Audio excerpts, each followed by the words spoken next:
President Trump has now arrived back in Washington. He'll be meeting with Senate Republicans Tuesday. He just tweeted that this is a big week coming up for tax cuts. Well, I do believe in prayer, number one, and I hope that we get it done by Christmas. Conyers announced he was stepping down as the top Democrat on the powerful House Judiciary Committee. John Conyers is an icon in our country. He will do the right thing. I'm someone who hugs people. I've learned I've crossed the line for some women. Fox News alert law enforcement across the country on high alert this holiday season as terrorists look to target U.S. trains. Prince Harry officially off the market after months of speculation.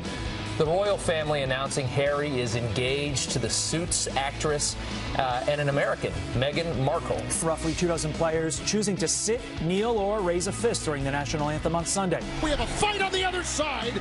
Look at this. Helmet's being thrown. Talib grabbed it off. Referee is down, and look at holding on to his ribs. Boswell's kick is good to win the game.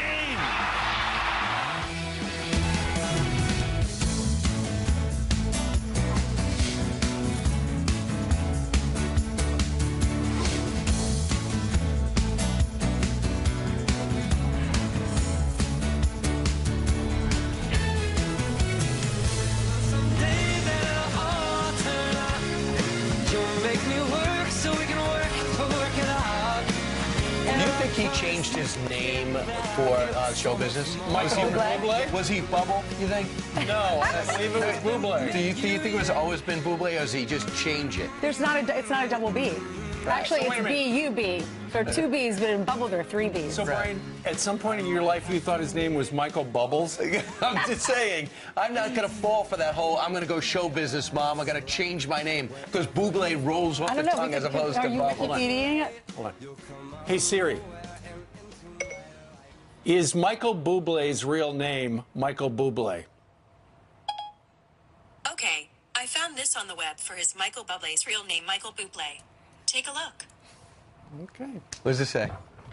First, it's got to unlock using my facial identification. Oh, really? You do that? I got the new 10. Really? Nice. No. So if you lose your phone, no one can This is get good. in. We'll let you know. That's fascinating. If you commit a Shouldn't crime, we they'll work find this you. out ahead of time? Right. Can one of the producers check for us? You know what? Michael Bublé watches the Fox They're News looking. channel. Michael, give us a call. Tell us what your real first He name came on, is. he did our show, right? Very Did he? mellow with a very nice singing voice. Did he What is really? his Can he come real back? last Because name? that was when I was not anchoring, and I love him. Right. Are you I'm trying to Cyber get Monday? it too. Yeah. Yeah. All right, let's move on to the news, and we're going to get that answer for you. We'll have it very shortly. No, I'm not shopping. I'm trying to find out if Michael Bublé's name is Michael Bublé. It's not Cyber Monday. It's Bublé Monday. Right, exactly. All right. Meanwhile, we start this hour with another Fox News alert. A high-ranking official is suing the president over his choice to lead the nation's consumer financial watchdog agency. I never thought we'd be leading the show with this, but this is kind of controversial news. She wants to block the White House and let a judge decide who will take over the Consumer Financial Protection Bureau, something invented in 2007. Griff Jenkins is live in Washington with all the details on this story. If you're confused, Griff's going to explain it for you. Griff? Well, we may want to ask Siri, guys, who's in charge over at the CFPB, because it's certainly confusing. Is it President Trump's pick, White House Budget Director Mick Mulvaney, or Obama holdover and current Deputy Director Leandra English? Now, this lawsuit filed by English last night asks a judge to decide blocking Mulvaney's appointment. This all started when Obama's director Richard Cordray resigned Friday, tapping his deputy English on the way out the door, as President Trump sought to reform an agency that he believes has become too political. The president tweeting over the weekend, the Consumer Financial Protection Bureau, or CFPB, has been a total disaster as run by the previous administration's pick. He went on to vow to bring the agency back to life, but Democrats view it differently. Here's Dick Durbin.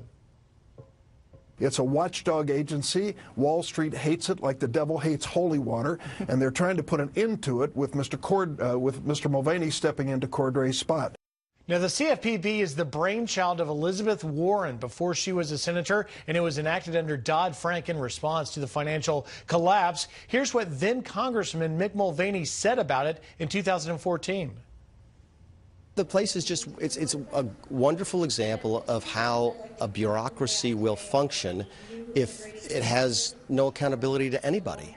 It turns up being a joke, and that's what the CFPB really has been in a sick, sad kind of way.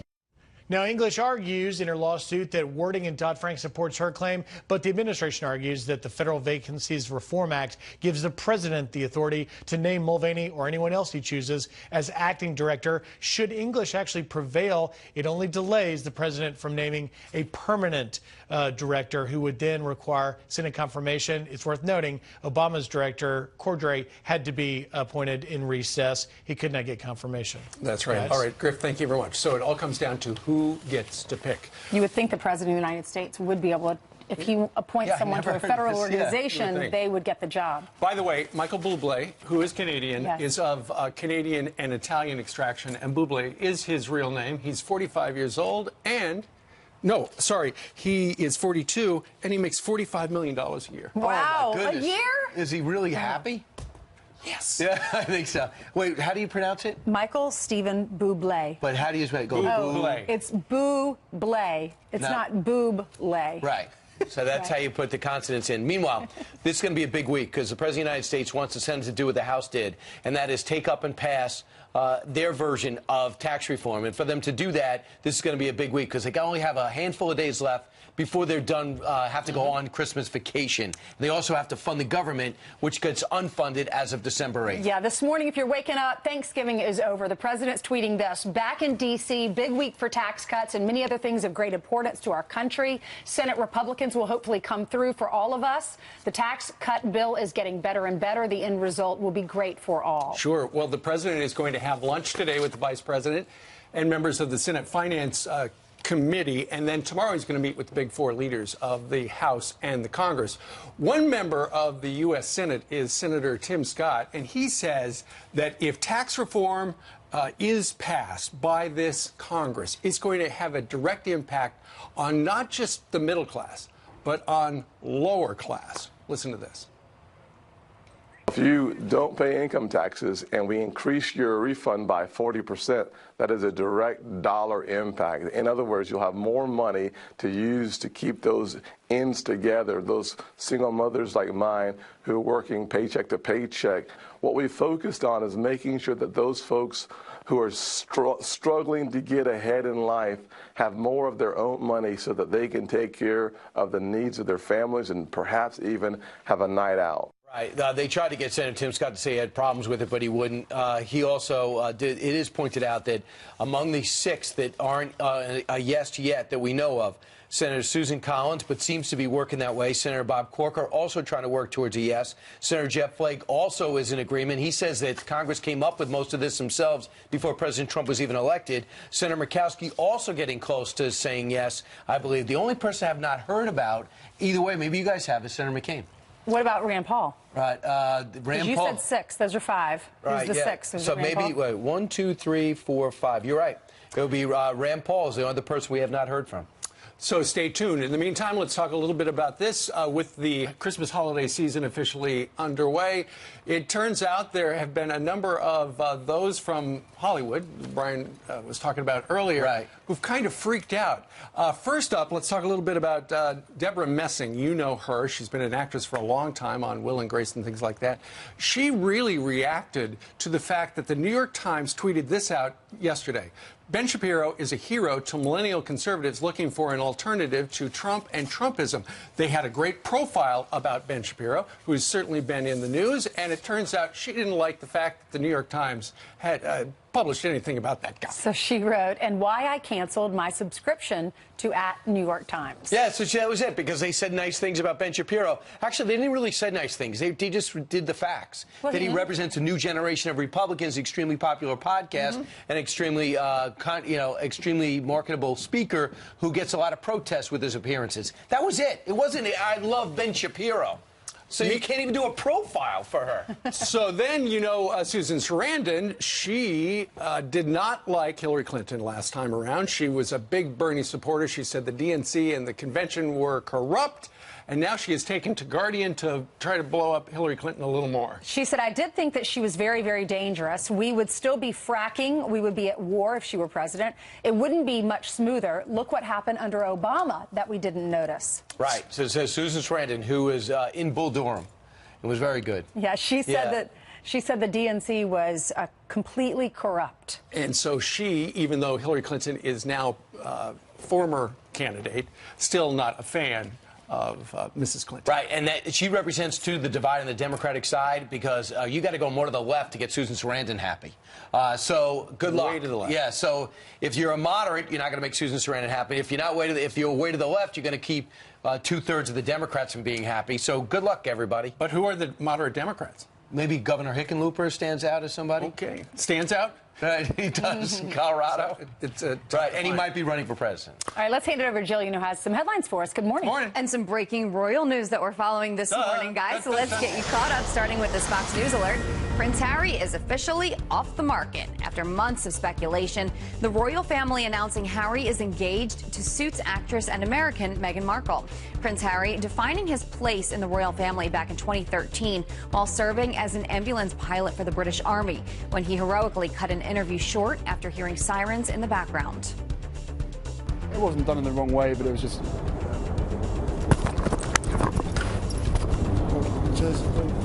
Keep that away.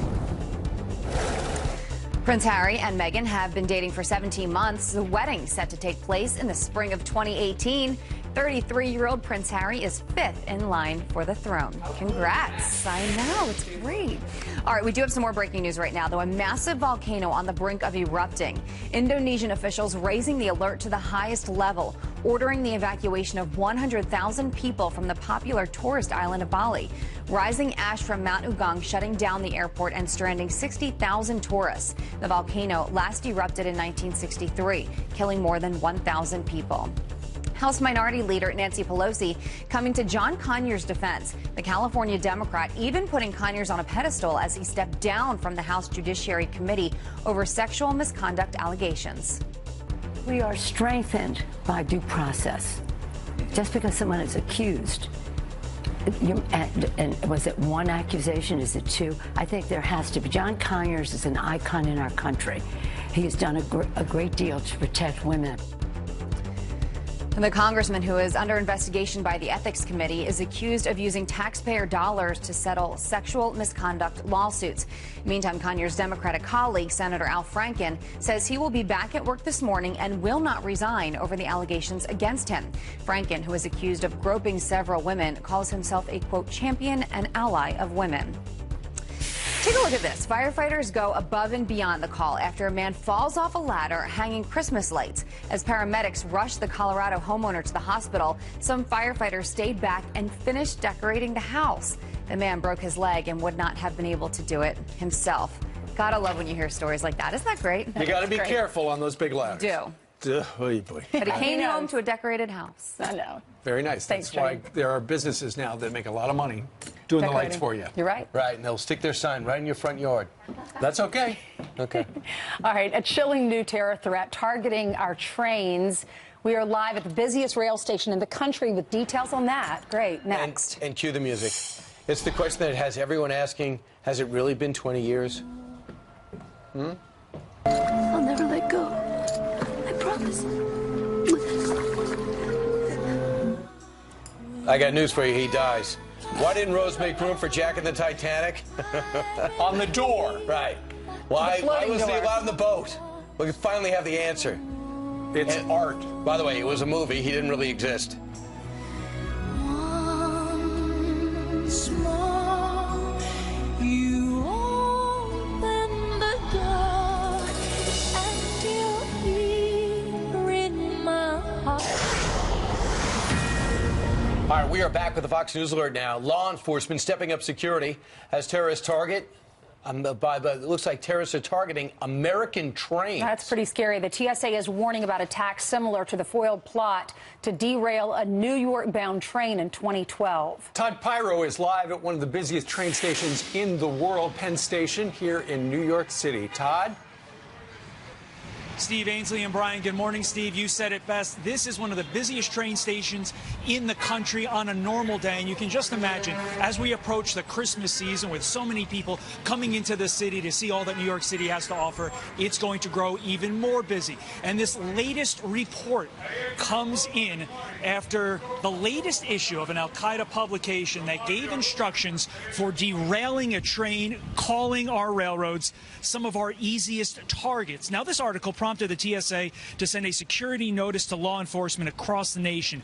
But experts say that securing our rails is a tall task. One, because of the sheer number of tracks, about 140,000 miles of rail lines across our land. But two, because as you saw here in Penn Station, rail stations are open to the public. You'll recall that in a journal recovered by SEAL teams during the operation that killed Osama bin Laden, there was an outline of a plot against our rail system. In 2009, the FBI arrested a 25-year-old Afghani national living in Colorado for conspiring to bomb the New York City subway system. And in 2012, an undercover U.S. agent foiled a plot to derail a New York-bound passenger train.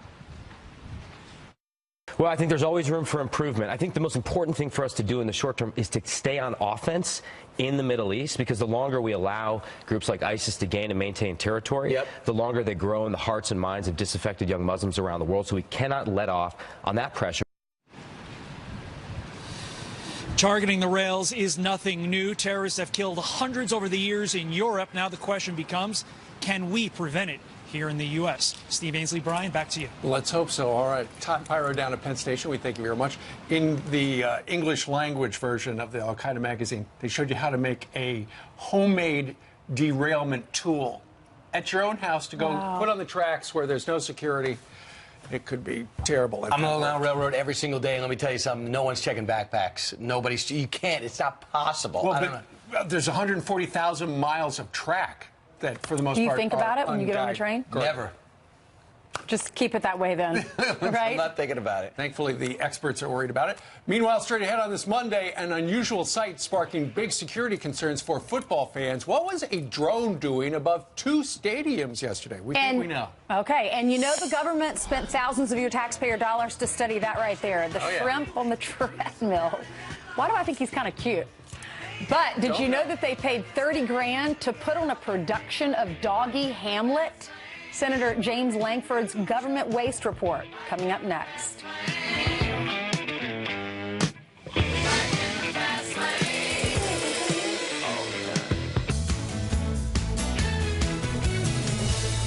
We have some quick headlines for you. Caught on camera, a police officer gets out of the way of a speeding car at the last possible second.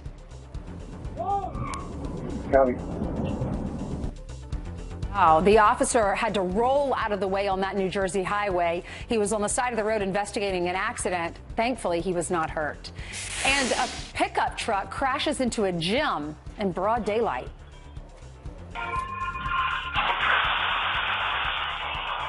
Wow, the driver losing consciousness as he barrels through that wall. The Los Angeles gym would typically be filled with people at the time of the crash, but a class had just walked out. No one was seriously injured. Brian? All right, thanks, Ainsley. 24 minutes after the hour. President Trump back in the White House and ready to talk tax reform with senators, tweeting this. Back in D.C., big week for tax cuts and many other things of great importance to our country. Senate Republicans will hopefully come through for all of us. The tax cut bill is getting better and better, and the end result will be great for all. One of the senators meeting with the president this week is Oklahoma Republican Senator James Lankford. Senator, welcome back. Glad to be back with you, Brian. Senator, I know the House passed and you guys got your version through committee. As early as Thursday, there'll be an overall vote. If the vote was today, would Senator Lankford be a yes? Yeah, we're still working through all the final aspects of it, Brian, but I can't imagine we're not going to support this at the end as a whole and as the Senate. I'm still working on some specific parts of it, what I call a debt backstop to be able to make sure that that's in place and other aspects of it. But this will get done. We have got to get this done for the nation. You know, the whole thing is I've heard you, Senator Corker, Senator Flake, and Senator Murkowski say they want to get, and even Senator Collins said they want to get to a yes. I have not heard that from Rand Paul and John McCain. What can you tell us on that? Actually, you'd have to talk to Rand and John about that. I don't know where they are on that, but I would tell you that as we've gone through the process, everybody, and includes everybody, is trying to figure out a way to be able to actually make this the best possible document. This affects everybody in America, so it should be right. It's not something that should be rushed, but it should be done. So we'll hopefully be able to get that through. So your biggest obstacle for you right now, Senator Lankford, is the actual debt backstop. I want to make sure that we have a built-in process to be able to, if the numbers don't come in correctly, to make sure that we do actually provide a way to be able to guard us against debt and deficit. That's currently not in there. There's a lot of conversation about how it would work. We're trying to be able to get that in there and to get the language right. I imagine it's going to come somehow down to spending at some point, and that might be for a different day. So you believe it will pass before Christmas? I do, actually, and I think it should. And there'll be a vote Thursday?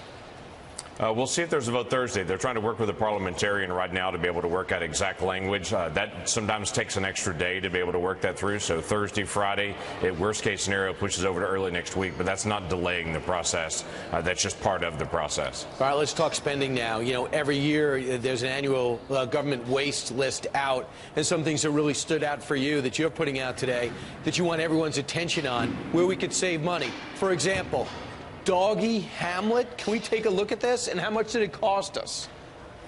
This is $30,000 worth of NEA grants. It's a production in New Hampshire. Again, I have no problem with them performing Doggy Hamlet in New Hampshire, but I don't understand why the people of Connecticut are forced with their federal tax dollars to pay for the production that's in New Hampshire. I certainly don't want the people of Oklahoma to be able to pay for that. This is $30,000. It's a small example. We have examples like that. We go all the way up to $458 billion in what's called the tax gap with the IRS. And so we've got every variety from very small to very, very large areas of waste and areas where the federal government just dropped the ball, didn't complete their job. Also, something that really aggravates you is the IRS rehired over 1,000 people they fired for their bad conduct since 2010. What is that about? Yeah, these are individuals that were not only fired because they were mishandling information. There's some famous examples of all that. But there's also examples of individuals working for the IRS that don't actually pay their federal taxes. So they had been fired. Then the IRS turns around and rehires them. This was an issue that we brought up several years ago. They said they cleaned it up just as recently as this year. Again, we found another 200 employees that the IRS had fired that then turned around and rehired again. And again, we shouldn't have to do that. That's just a fumble. Right. It's a fumble, but there's lack of oversight, so you notice it. I'm wondering if you can go back and fix it. Next, the Defense Department can't track $1 billion of equipment in Iraq. In a time in which the defense is being squeezed, man, I'd love to find that $1 billion worth of equipment. How do you go about that? How does that happen? So these are Humvees, these are small arms, these are mortars, these are products that we were giving to the Iraqi military for them to be able to defend their own country. They were transferred into Kuwait to be able to transfer the Iraqi military. We know they got to Kuwait. We don't know what happened from there. $1 billion worth of equipment. We hope it got into the right hands, but DOD didn't actually track it. They don't actually know. Senator Lankford, I hope you had a great Thanksgiving, and now it's going to be a sprint to Christmas, and hopefully you'll be able to get a lot done before you're done. Senator, thanks so much. You bet. Thanks, guys. All right. Meanwhile, 31 minutes before the top of the hour, still ahead. Activists targeting the family of the FCC chairman, calling him a murderer of democracy because of his plans for the Internet. We're going to check in with the chairman. He'll react live. And should a deal for Dreamers be part of the budget? Talking DACA. Steve Cortez says maybe, but it's going to take more than just that. He's next.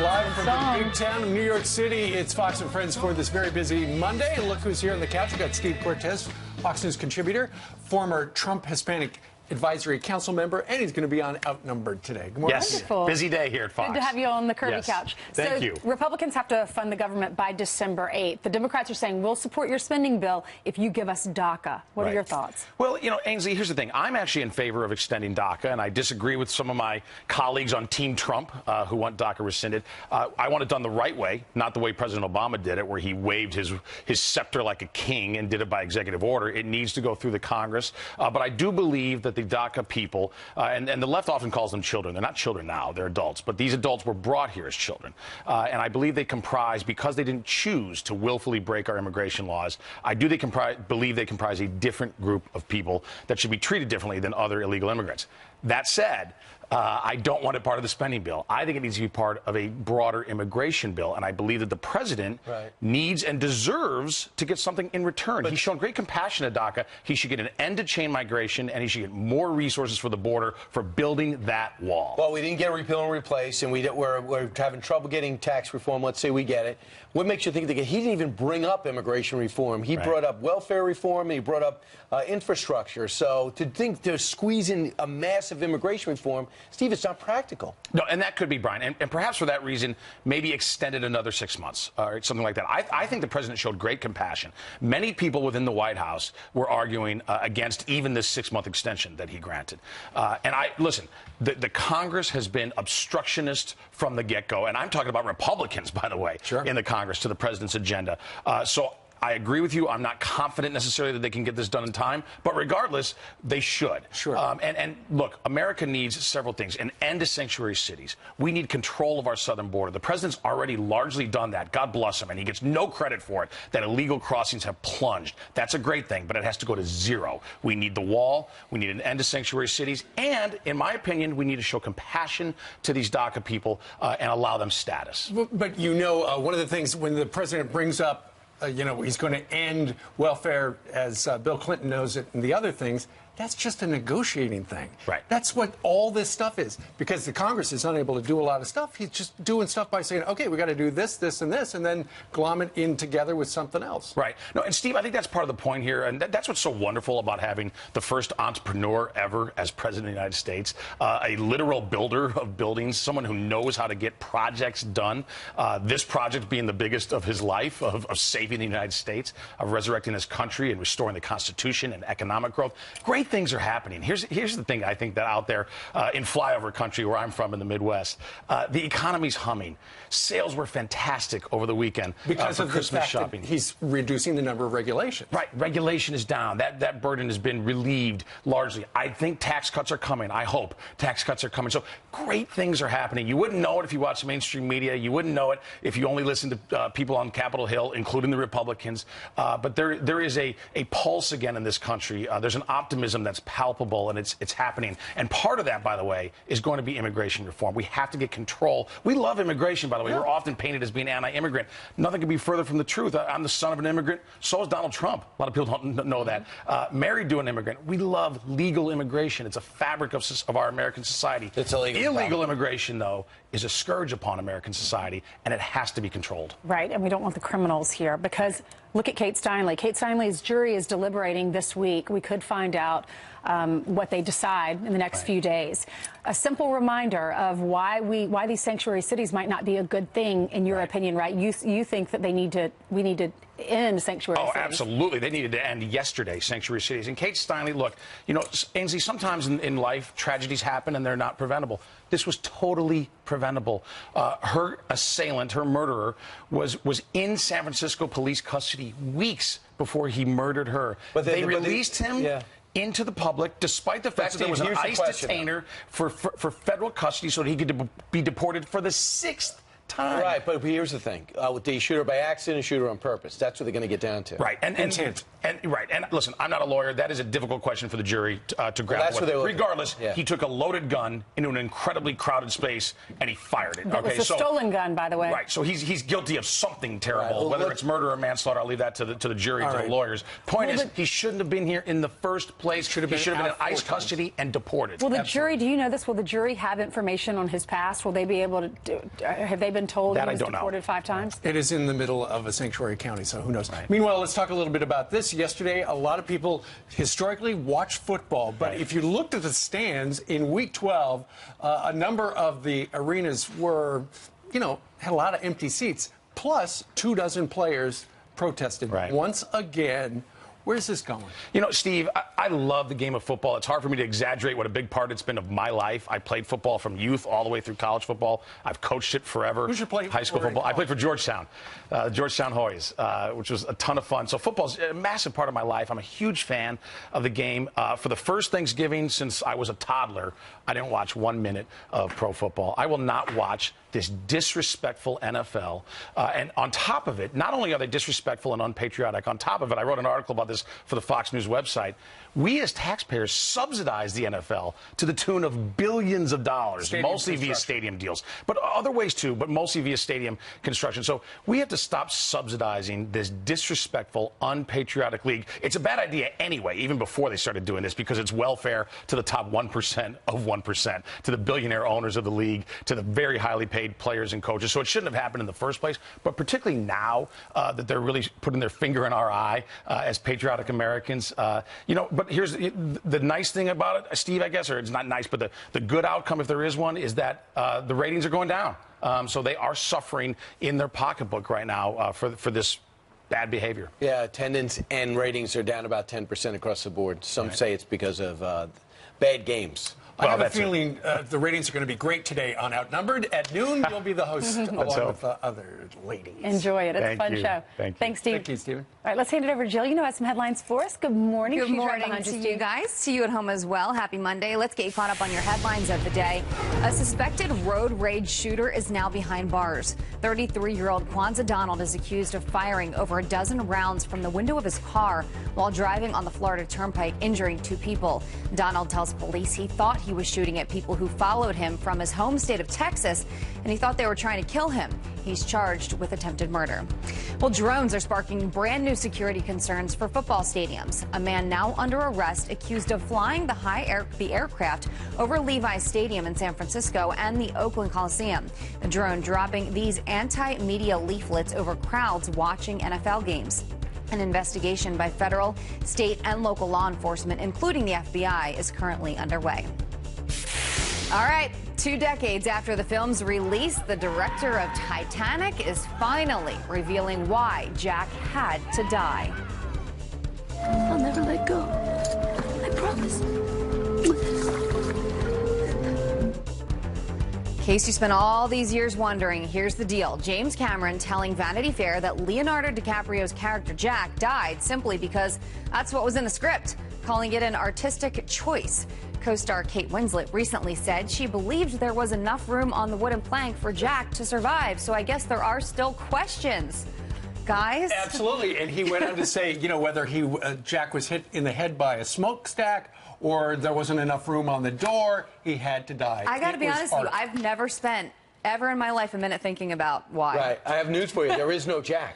Jack is a made-up character to make the Titanic successful. Now, wait a minute. Even when you saw the movie, like, I did say, gosh, that ending was not what I expected. I thought she was going to, the mean guy was going to probably go down with the ship. He did it to save her. They were going to survive. I know, I get it. But why didn't he try to get on the door? That's what people said. The other amazing thing is, no, I get it, but the other thing is, how could it possibly have been 20 years ago the Titanic That makes came you out? feel old, doesn't it? Holy cow. And why did it hit the iceberg? Do we know? Iceberg straight. Yeah, they're deceptive. You never know. Jillian, thank you. If you're a captain of a ship, pay attention. I think that's what I get from I think they've been saying that for years. Meanwhile, still ahead on this Monday, activists targeting the family of the FCC chairman, calling him a murderer of democracy because of his plans for the internet. The chairman here to react to that. He's next. And Grinches robbing a family Christmas tree farm, forcing them to close for the entire season. What? An end to 40-year tradition. The owners join us live coming up. Wow. But first, the trivia question of the day. Born on this day in 1976, this actor is best known for playing Steve Urkel on the sitcom Family Matters. Oh, come on. Be the first, friends at FoxNews.com, and with the correct answer, and you'll win 2 special gifts. Two special gifts.